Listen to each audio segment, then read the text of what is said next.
आज की कहानी एक हेक्टर की जो अपने पास्ट में जाकर अपनी गलतियों को सुधारने की कोशिश करता है, मगर क्या ऐसा करना उसकी ज़िंदगी की सबसे बड़ी भूल है?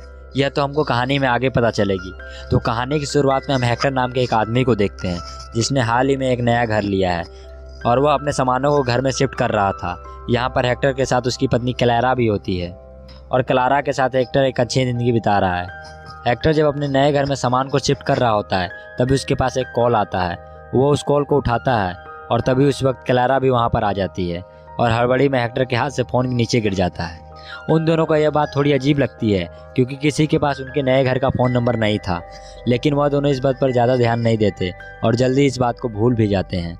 अब वो दोनों गार्डन में बैठकर आराम कर रहे होते हैं और हेक्टर दूरबीन की मदद से आसपास की चीज़ों को देख रहा होता है।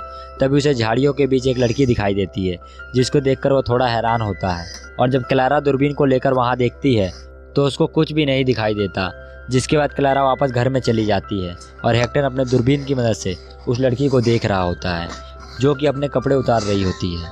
तभी पीछे से क्लारा भी वहाँ पर आ जाती है जो कि हेक्टर से गाड़ी की चाबी लेने के बाद वापस चली जाती है। क्लारा के जाने के बाद हेक्टर फिर से उस लड़की को देखने लगता है, लेकिन वह लड़की वहाँ से गायब हो चुकी थी और हेक्टर उसको ढूंढने के लिए वहाँ पर जाने लगता है, जहाँ पर उसे डस्टबिन के पास एक साइकिल दिखाई देती है और थोड़ा दूर जाने के बाद उसको वो लड़की दिखाई देती है जो कि बिना कपड़ों के एक पत्थर के पास बेहोश हालत में पड़ी हुई थी।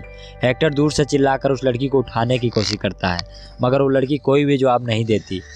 जिसके बाद हेक्टर पास जाकर उस लड़की को देखने लगता है। तभी पीछे से कोई बंदा कैंची लेकर उसके ऊपर हमला कर देता है और अपनी जान बचाने के लिए हेक्टर वहाँ से भागने लगता है और एक पेड़ के पीछे आकर छुप जाता है और वो अपने दूरबीन से उस आदमी को देखता है जिसने उसके ऊपर हमला किया था। वह देखता है कि उस आदमी का चेहरा पूरी तरीके से बैंडेज से ढका हुआ था और वह डर कर वहाँ से भागने लगता है और उसके सामने एक बाउंड्री होती है और वह जल्दी ही उस बाउंड्री को पार कर कर एक घर के पास पहुँच जाता है और वह मदद मांगने के लिए उस घर के पास जाता है, मगर उस घर का दरवाज़ा लॉक होता है, इसलिए वह खिड़की तोड़कर उस घर के अंदर चला जाता है। घर में थोड़ा घूमने के बाद वह लैब के अंदर पहुँच जाता है जहाँ पर वो अपने घाव को साफ करता है और अपना फर्स्ट एड भी करता है। जिसके बाद वह घर के दूसरे कमरे में जाता है। वहाँ पर उसको एक वॉकी टॉकी मिलता है और वॉकी टॉकी के दूसरे साइड इस घर का ओनर होता है। हेक्टर उसको सारी बातें बताता है और घर का ओनर उसको शांत रहने के लिए बोलता है और कहता है कि वह थोड़ी देर में ही वापस आ जाएगा। कुछ देर बाद हेक्टर उसको दोबारा कांटेक्ट करता है और वह उसको पट्टी वाले आदमी के बारे में बताता है जो कि उसको मारने के लिए उसके पीछे पड़ा है। हेक्टर उसको पुलिस को कॉल करने के लिए कहता है, लेकिन घर का ओनर कहता है कि वह निकल चुका है और घर के चारों तरफ कैमरे लगे हुए हैं, इसलिए तुमको फिक्र करने की ज़रूरत नहीं है और जब तक मैं आ रहा हूँ तब तक तुम किसी सेफ जगह पर छुप जाओ। जिसके बाद हेक्टर घर के दरवाजे को अच्छे से बंद कर लेता है ताकि उस घर के अंदर कोई भी ना आ पाए। घर का ओनर बताता है कि उसने पुलिस को कॉल करने की कोशिश की मगर नेटवर्क की वजह से उसका कॉल कनेक्ट नहीं हो पाया। अब तभी बैंडेज वाला आदमी उसके पास घर की तरफ आ रहा होता है। घर का ओनर उससे कहता है कि तुम पीछे के दरवाजे से जल्दी बाहर निकलकर मेरे पास आ जाओ और वो अपने कैमरे में देखकर बैंडेज वाले आदमी की लोकेशन बता रहा होता है। जिसके बाद हेक्टर जल्दी से दरवाजे को खोलकर वहाँ से भागने लगता है और वो घर के ओनर के पास पहुँच जाता है जिसका नाम जोवेन होता है।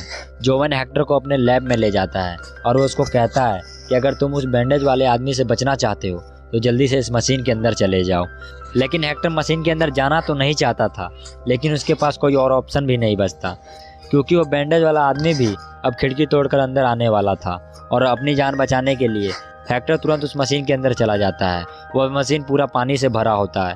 हेक्टर उसके अंदर डूबने ही वाला होता है मगर वो मशीन अचानक से खुल जाती है और हेक्टर उस मशीन के बाहर आ जाता है और वो देखता है कि कुछ देर पहले रात का समय हो रहा था और अब अचानक दिन कैसे हो गया। वहाँ पर जोवेन भी होता है, लेकिन जोवेन भी उसको पहचान नहीं रहा था। हेक्टर उसको बताता है कि उसने ही उसको मशीन के अंदर जाने के लिए कहा था। हेक्टर अब जल्दी से बाहर आता है और वह दूरबीन की मदद से अपने घर की तरफ देखता है। वह देखता है कि उसकी बीवी अपने गार्डन में काम कर रही होती है जैसा कि वह कुछ समय पहले कर रही थी और वहाँ पर उसके जैसा दिखने वाला एक आदमी और भी मौजूद होता है जिसको देखकर वह काफ़ी ज़्यादा हैरान हो जाता है और दोनों वही काम कर रहे थे जो कि अभी थोड़ी देर पहले हेक्टर कर रहा था। जोवेन भी दूरबीन से उन दोनों को देखता है, वह भी काफ़ी ज़्यादा हैरान हो जाता है। अब हेक्टर तो अपनी बीवी के पास जाना चाहता है मगर जोवेन उसको रोकता है कि तुम वहाँ पर ऐसे नहीं जा सकते क्योंकि तुम टाइम ट्रेवल करके समय में कुछ घंटे पीछे आ चुके हैं और वापस अपने घर नहीं जा सकते क्योंकि वहाँ पर पहले से ही एक हेक्टर मौजूद है और अगर तुम ऐसा करोगे तो सब कुछ गड़बड़ हो जाएगा। और जोवेन कहता है कि तुमको शाम तक का इंतज़ार करना होगा, और जब वह वाला हेक्टर उसके पास आएगा तो वह उसको टाइम मशीन में पीछे भेज देगा, जिसके बाद सब कुछ ठीक हो जाएगा।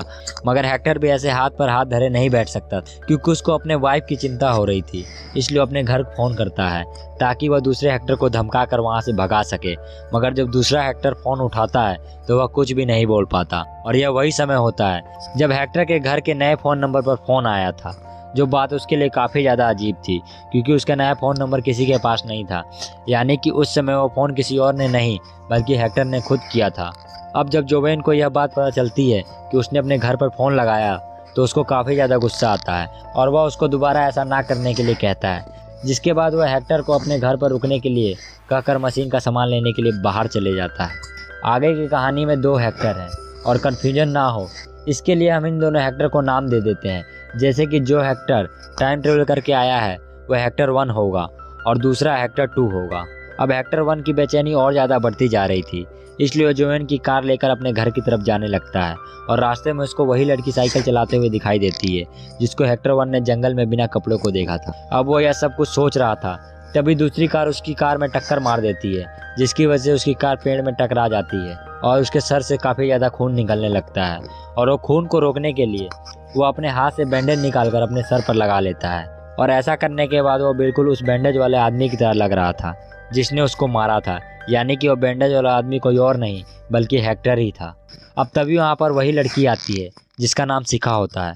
वह लड़की हेक्टर की मदद करना चाहती है, मगर उसके फ़ोन में भी सिग्नल नहीं होते, जिसकी वजह से वो एम्बुलेंस को बुला नहीं पाती। हेक्टर उसको अपनी बातों में लगा लेता है और उसके पर्स में से उसकी कैंची चुरा लेता है, जिसके बाद हेक्टर 1 उसको अपनी बातों में फंसाकर जंगल की तरफ ले जाने लगता है। और हेक्टर की बातें सुनकर उसको डर भी लगने लगा था, मगर हेक्टर 1 यहाँ पर वह सारी चीज़ें दोबारा दोहराना चाहता था जो कि उसके साथ हुआ था, ताकि टाइम ट्रेवल का कॉन्सेप्ट बना रहे, यानी कि हेक्टर 1 के साथ अतीत में जो हुआ है वह सारी चीज़ें हेक्टर 2 के साथ होना चाहिए। अब जब शिखा को मौका मिलता है तो वहाँ से भागने लगती है, मगर हेक्टर 1 उसको पकड़ लेता है और उससे ज़बरदस्ती अपनी बातें मनवाने लगता है। वह उसको अपने कपड़े उतारने के लिए कहता है और डर कर शिखा ऐसा ही करने लगती है, और हेक्टर 2 दूरबीन की मदद से शिखा को देख रहा होता है। इधर जब शिखा को मौका मिलता है तो हेक्टर 1 पर हमला करके वहाँ से भागने लगती है, मगर हेक्टर 1 फिर से उसको ढूंढ लेता है और उन दोनों का पैर फिसल जाता है, जिसकी वजह से वो नीचे गिरने लगती है और शिखा का सर एक पत्थर में जाकर टकराता है, जिसकी वजह से वो बेहोश हो जाती है। हेक्टर 1 पहले की तरह शिखा को नेक बैठाकर हेक्टर 2 के आने का इंतजार करने लगता है, और जब हेक्टर 2 आकर शिखा को जगाने की कोशिश कर रहा होता है तब हेक्टर 1 पहले की तरह उस पर कैंची से हमला कर देता है, और अपनी जान बचाने के लिए हेक्टर 2 भागकर जोवेन के घर में चला जाता है। और इधर हेक्टर 1 को शिखा के चिल्लाने की आवाज़ आती है, और जब वहाँ पर वह जाकर देखता है तो शिखा वहाँ पर नहीं होती है, जिसके बाद हेक्टर 1 वापस अपने घर में चला जाता है जहाँ पर उसके ऊपर कोई हमला कर देता है। इसलिए वो खिड़की की मदद से अपने घर में जाने की कोशिश करता है, और वह अपने पत्नी क्लारा को भी समझाता है कि वह असली हेक्टर है, मगर क्लारा छत से नीचे गिरकर मर जाती है। और यह देखकर हेक्टर काफ़ी ज़्यादा उदास हो जाता है कि उसकी बेवकूफ़ी की वजह से उसकी क्लारा मारी गई। अभी हमें नहीं पता कि क्लारा नीचे कैसे गिरी, वह हमें आगे पता चलेगा।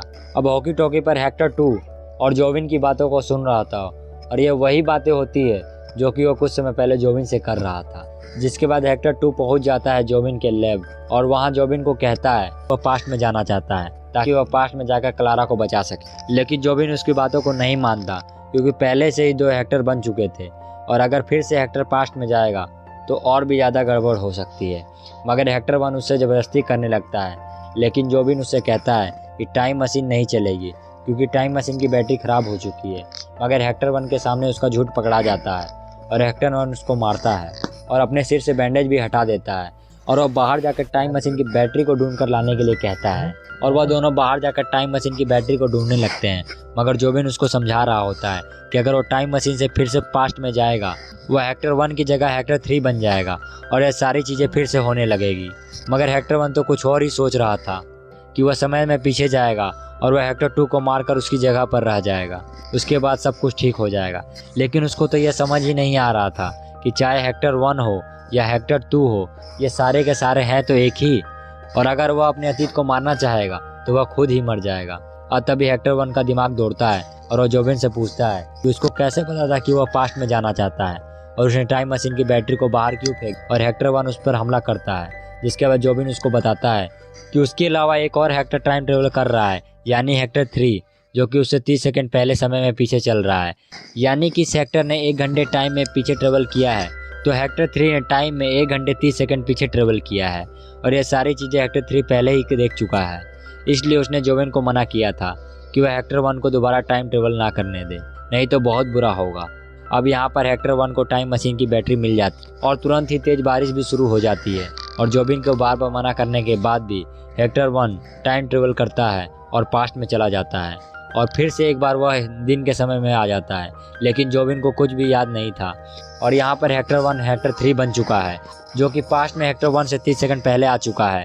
और वह हेक्टर 1 के आने से पहले वहाँ पर छुप जाता है और पहले की तरह हेक्टर 2 हेक्टर 1 बनकर टाइम मशीन से बाहर निकलता है। और हेक्टर 3 सब कुछ देख रहा होता है और पहले की तरह सारे इंसिडेंट फिर से होने लगते हैं। हेक्टर 3 जोबिन से कहता है कि वह हेक्टर 2 को रोक कर रखे जब तक कि वो घर नहीं पहुंच जाता, और जोबिन भी ऐसा ही करता है। हेक्टर 3 जब जाता है तो घर का गेट बंद होता है, जिसकी वजह से घर नहीं जा पाता। इसके बाद जोबिन उसको एक लाल कलर की गाड़ी देता है और यह वही गाड़ी होती है जिसने कि हेक्टर 1 को पीछे से टक्कर मारा था। और हमें पता चलता है कि उस कार के अंदर हेक्टर 3 था। और अब हम हेक्टर 1 को देखते हैं, जो कि बेचैनी की वजह से वापस अपने घर में जाने लगता है और हेक्टर 3 लाल गाड़ी लेकर उसका पीछा करने लगता है। रास्ते में हेक्टर 3 को शिखा भी दिखाई देती है और शिखा के जाने के बाद वो हेक्टर 1 की गाड़ी का एक्सीडेंट कर देता है, मगर वो खुद भी अपनी गाड़ी नहीं संभाल पाता और उसका भी एक्सीडेंट हो जाता है, जिससे उसको काफ़ी ज़्यादा चोट भी लगती है। और वो अपने वॉकी टॉकी से जोन को कॉल करके कहता है कि टाइम मशीन को बंद कर दे और हेक्टर 1 को पास्ट में कभी ना जाने दे। और इसलिए जो मैंने टाइम मशीन की बैटरी को निकाल कर फेंका था। अब तभी शिखा के सामने हेक्टर 3 आ जाता है और शिखा के चिल्लाने की आवाज़ हेक्टर 2 सुन लेता है, जिसने कि अपने सर पर बैंडेज लगा रखा। शिखा हेक्टर 3 को उसके घर पर ले जाती और अब हेक्टर 3 घर में आराम कर रहा होता है। तभी उसको अपनी वाइफ क्लारा दिखाई देती है, जो कि उसे बैंडेज वाले आदमी के बारे में बता रही होती है, यानी कि हेक्टर 2 के बारे में। और वह कहती है कि उसने पुलिस को भी कॉल कर दिया है। हेक्टर 3 क्लारा की जान बचाने के लिए उसको एक कमरे में छुपा देता है। इसके बाद हेक्टर 3 एक टेबल फेंक कर हेक्टर 2 को मारता है और बाद में शिखा के बाल को काट कर उसको क्लारा के कपड़े पहना देता है और उसको छत पर छुपने के लिए कहता है। और कुछ देर बाद शिखा छत से गिरकर मर जाती है, यानी कि जो लड़की मरी थी वो क्लारा नहीं बल्कि शिखा थी और उसको हेक्टर 3 ने मारा था। अब कुछ देर बाद हेक्टर 3 क्लारा को कमरे से निकालकर गार्डन में ले जाता है और वो दोनों आराम से वहाँ बैठ जाते हैं। और हेक्टर 3 सब कुछ हालात पर छोड़ देता है, क्योंकि वह चाह कर भी कुछ नहीं कर सकता, चाहे पास्ट हो या प्रेजेंट या फिर फ्यूचर। यह टाइम लूप है।